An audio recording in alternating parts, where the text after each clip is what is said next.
আতঙ্কে সে ঘরে ফিরে দেখে সেই ছায়ামূর্তিটা কোথায় যেন মিলিয়ে গেছে। এরপর বিছানায় শুয়ে এই কথা ভাবতে ভাবতে কখন যে ঘুমিয়ে পড়েছে তিনি নিজেই টের পাননি। অনেক বেলা পর্যন্ত ঘুমালেন সন্তোষবাবু। এধারে খবর পান রেল লাইন সারানোর কাজ চলছে, এখনও শেষ হয়নি। নিরুপায় হয়ে সন্তোষবাবু একটা গোটা দিন শুয়ে বসে কাটিয়ে দেন। ধীরে ধীরে রাত এগিয়ে আসে। আরও একবার তাকে এখনও এখানেই রাত কাটাতে হবে, কারণ রেল লাইন চালু হতে আরও কিছু সময় লাগবে।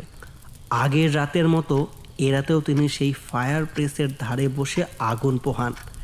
তারপর ঘুম পেলে বিছানায় গিয়ে ঘুমিয়ে পড়েন। কিন্তু মাঝরাতে ঘুম ভেঙে যায়। দেখেন তার পাশে শুয়ে আছে এক মৃত মানুষ। তার হিম শীতল দেহের স্পর্শে তিনি হঠাৎ ঝেঁকে ওঠেন। বিছানায় উঠে বসে তাড়াতাড়ি বিছানা থেকে নামতে যান, কিন্তু নামতে